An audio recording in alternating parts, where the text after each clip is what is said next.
اسی طرح سے قرآن حکیم سے یہ ثابت ہے کہ بالکل ابتدائی دور میں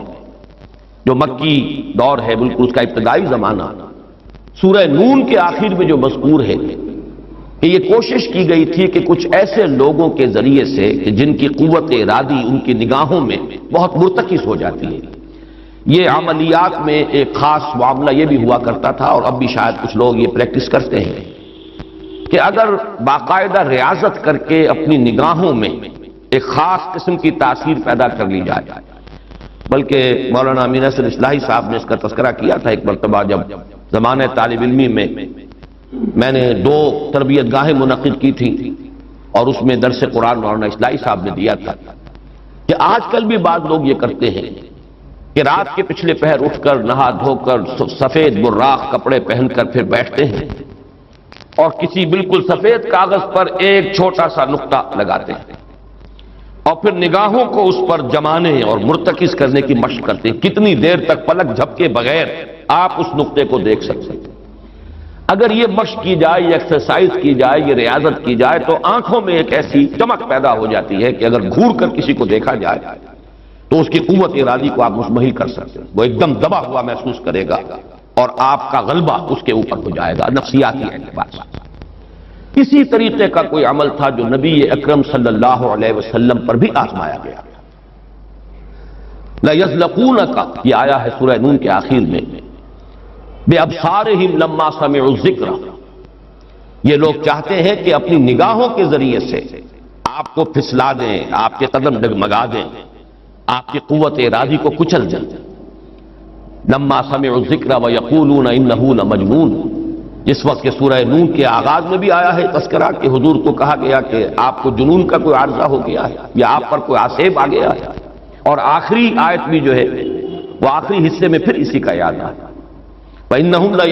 لَيُزْلِقُونَكَ بِأَبْصَارِهِمْ لَمَّا سَمِعُوا الذِّكْرَ وَيَقُولُونَ إِنَّهُ لَمَجْنُونٌ وَمِن شَرِّ حَاسِدٍ إِذَا حَسَدَ، اور حسد کرنے والے کے حسد سے جبکہ وہ حسد کرے۔ اب حسد کے ساتھ ہی نوٹ کر لیجئے، اگرچہ یہاں تو مذکور نہیں ہے، یہ نظر کا لگ جانا، عین العین حق، بعض روایات میں آیا حضور نے فرمایا اس کے اندر اثر ہے۔ انسان کسی حاسدانہ نگاہ کے ساتھ کسی پر نگاہ ڈالتا ہے، اس میں زہر ہے، یہ نگاہیں مسموم ہیں، اس میں زہر ہے موجود، سمی اثرات ہیں اور اس کے اثرات میں تو پڑتے ہیں۔ اور یہ جیسا کہ میں عرض کر رہا تھا کہ جدید دور میں جادو کے لیے بھی مثلا حضور کے بالوں کی ضرورت پڑی، اور یہ جینیٹکس کے حوالے سے اور جینز کے حوالے سے بات آج سمجھ میں آ جائے گی، اس لیے کہ جن ارواح خبیثہ کے ذریعے سے آپ کو کام لینا ہے، وہ جادو تو وہاں پڑا ہوا ہے اس کنویں کے اندر، وہ جو بھی تاثرات ہیں انہیں تلاش کرنا ہے، ان اثرات کو اس شخص معین کو، جس شخص معین پر جادو کرنا مقصود ہے، اور اس کے وجود کا کوئی جز جس کے کہ وہی جینز ہوں گے کہ جو ان کے اپنے وجود کے ہیں، ان کے حوالے سے گویا کہ یہ ایک راستہ ہے، یہ اس کی آئیڈینٹیفیکیشن کا ایک ذریعہ ہے۔ اسی اعتبار سے یہ حسد یا یہ نگاہ کا لگ جانا، میں سمجھتا ہوں کہ آج کی فزکس اگر تھوڑی سی بھی آپ پڑھیں تو ریڈیشنز نگاہ پار ہو جاتی ہے انسان کے، ایسی بھی تو ریز ہے نا، ایکس ریز کیا ہے آپ کے وجود میں سے گزر جاتی ہے، یہ ultraviolet infrared rays, یہ تمام کی تمام ایکس ریز، یہ کیا ہے وجود کو چیر کر گزرتی ہے، تبھی تو فلم کے اوپر اثر پڑتا ہے، جو فلم کے پیچھے لگی ہوئی اور آپ سامنے کھڑے ہوئے، آپ کی ہڈیاں علیحدہ نظر آ رہی ہیں اور گوشت جو ہے وہ الگ نظر آ رہا ہے، یہ تمام چیزیں آج سمجھ میں آتی ہیں۔ اور وہ فوٹونز جن کا میں نے ابھی عرض کیا 1 ملین 5 دفعہ کہیے، 30 صفریں لگائیے ایک پر تو 1 ملی میٹر کا اتناواں حصہ جو ہے وہ ایک فوٹون ہے، یہ تو وجود کے اندر سرایت کر کے کہیں سے کہیں نکل جانے والی چیز ہے۔ ان ریڈیشنز کے حوالے سے ایٹمک ایکسپلوژن جو ہے اس کی ریڈیشن ہے جو آپ کو معلوم ہے کہ جو ذرا ذرا سے حادثے ہو رہے ہیں، چرنوبل میں ہوا ہے، کہیں ہو گیا تھا بھوپال میں، اور اس کی پھر ریڈیشنز کے کیا کیا اثرات ہیں، وہ شے نظر تو نہیں آتی، غیر مرئی چیزیں۔ آج کی دنیا میں جب آپ ESP کو مان رہے ہیں، ایکسٹرا سینسری پرسیپشن، نہ آپ کے کانوں کے ذریعے سے آپ کو پرسیپشن حاصل ہوئی ہے، نہ آنکھوں کے ذریعے سے، آپ کے سینس آرگنز انوالوڈ ہی نہیں ہے، but you are having perception, extrasensory perception. اسی طریقے سے ٹیلی پیتھی ہو رہی ہے، ایک بات آپ اپنے دل کے اندر، اپنے ذہن کے اندر جماتے ہیں، مرتکز کرتے ہیں، اور جس شخص کے ساتھ آپ چاہتے ہیں رابطہ، اس تک اس بات کو منتقل کر دیتے ہیں۔ یہ سب کچھ کیا ہے؟ اس کے بعد تو اس دور میں بھی اگر کوئی لوگ بات کریں من شر حاسد اذا حسد، اور عقد کے ساتھ اس کو جوڑا گیا ہے، ومن شر النفاثات فی العقد ومن شر حاسد اذا حسد،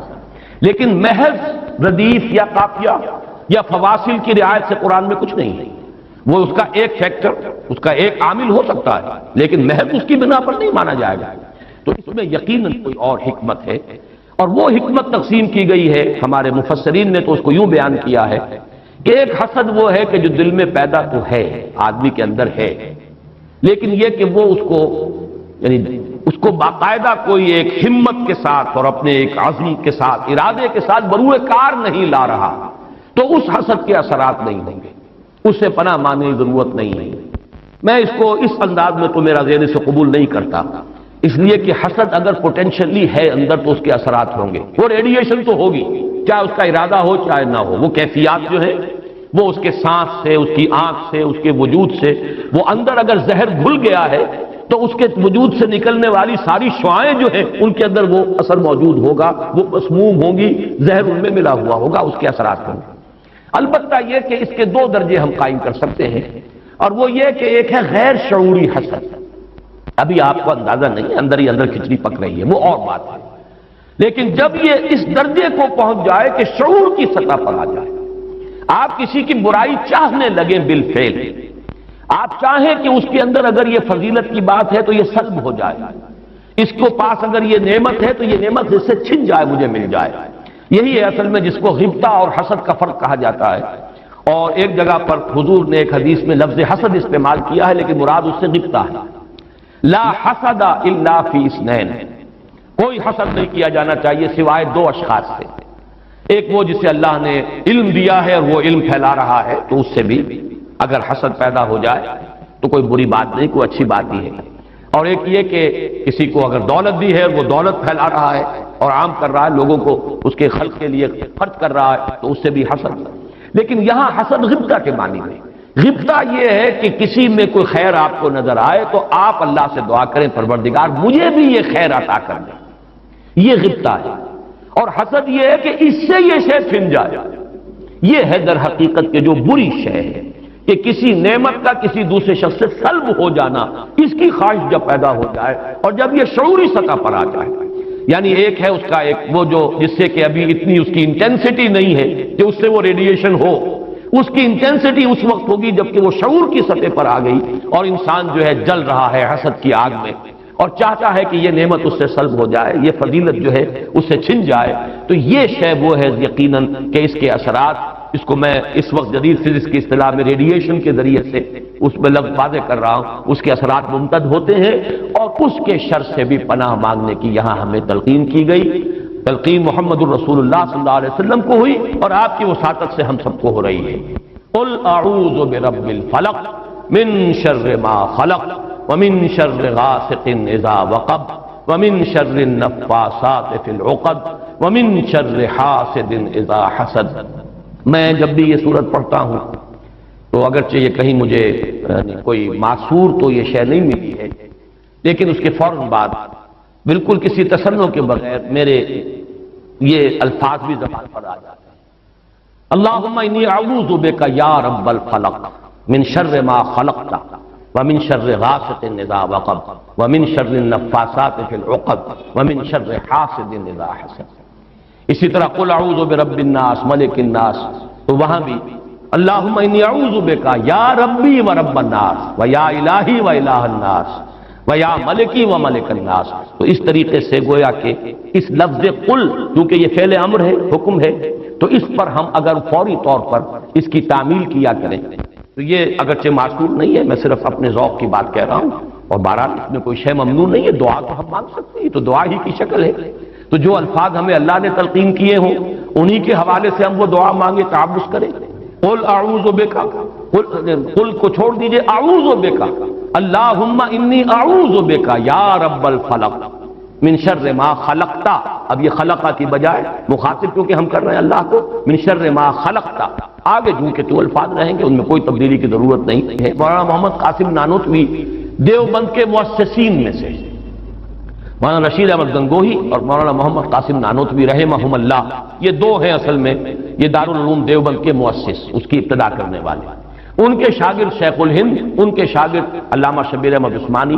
تو انہوں نے یہی الفاظ لکھے کہ استاد الاستاذ نے جو بات لکھی ہے وہ میں بیان کر رہا ہوں۔ ویسے یہ کہ مولانا عبدالعزیز شاہ عبدالعزیز رحمۃ اللہ علیہ نے بھی اس پر کوئی کتاب لکھی ہے، وہ بہرحال میری نظر سے نہیں گزری، وہ تمثیل اب میں بیان کر رہا ہوں، بڑی پیاری تمثیل ہے۔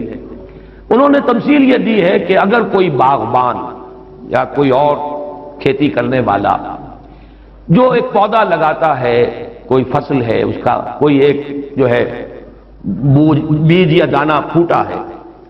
اب یہ جو پودا ہے باغبان یہ چاہتا ہے یہ پروان چڑھے، پھلے پھولے، اسے کوئی گدن نہ پہنچے، کوئی نقصان نہ ہو، اس کی حفاظت کا بندوبست کرے گا تاکہ جس کام کے لیے یہ پودا لگایا وہ مقصد حاصل ہو۔ پودا تو مقصود نہیں ہے، مقصود تو اگر آم کا پودا ہے تو آم کا پھل اس سے حاصل کرنا مقصود ہے۔ تو 4 قسم کی اس کے اوپر آفات آ سکتی ہیں۔ پہلی آفت مثلاً حیوانات، جو سبزی خور حیوان ہے وہ اسے کھا نہ جائے، لہذا کوئی ڈالا آپ اس کے گرد جالی لگاتے ہیں، کوئی باڑ لگاتے ہیں، اس سے بچاتے ہیں، اور یہ جو جانور آ کر کھائے گا، بکری فرض کیجیے کھا جاتی ہے آ کر، تو یہ کوئی اس کی نیت آپ کو ضرر پہنچانے کی نہیں ہے، یہ اس کی طبعی ایک خاصیت ہے،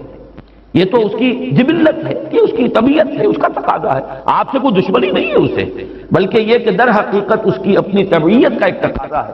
چنانچہ وہ شعر بھی انہوں نے کوٹ کیا ہے، ایسے اقرب ناز پے کی نسل اقتضائے طبیعتش کی نسل، بچھو جو ڈنک مارتا ہے تو یہ آپ سے کوئی دشمنی اسے نہیں ہے،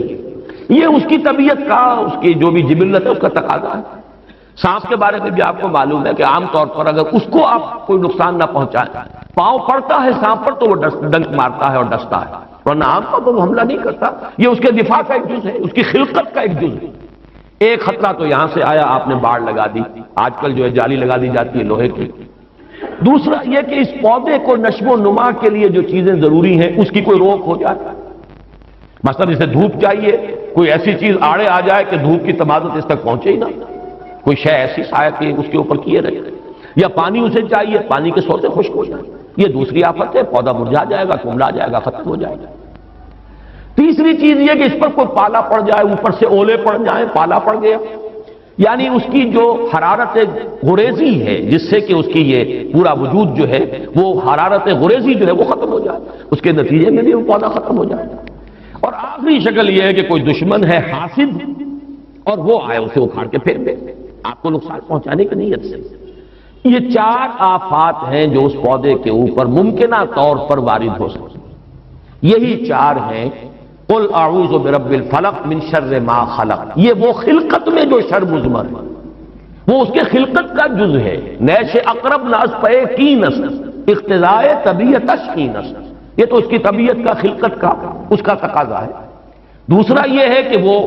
سورج ڈوب گیا، غروب ہو گیا، یا جیسے میں نے کہا تھا حیات معنوی یا حیات مادی کے لیے جو اسباب ضروری ہیں ان میں سے کسی کا سلسلہ منقطع ہو گیا، یہ ہے وَإِذْ شَرِّ غاسق إِذَا وقب۔ تیسری چیز کہ جو در حقیقت جادو کے ذریعے سے ہوتی ہے کہ اندر آپ کے کوئی ایسی شے ہو گئی جس سے آپ کے طبائع اور قوائے طبیعہ جو ہے وہ کچھ شل ہو کر رہ جائے، یہ اندر سے حرارت غریزی جیسے اس پودے کی ختم ہو گئی، پالا پڑ گیا، جادو کا اثر یہی ہوتا ہے۔ یا تخبطہ الشیطان من المس جیسے آیا ہے کہ ایسی کیفیت ہو گئی کہ جیسے حواس پورے طور پر بجا نہیں ہے، حواس پورے طریقے سے قائم نہیں ہے، مجتمع نہیں ہے، تو یہ کیفیت جو ہے یہ ومن شر النفاثات فی العقد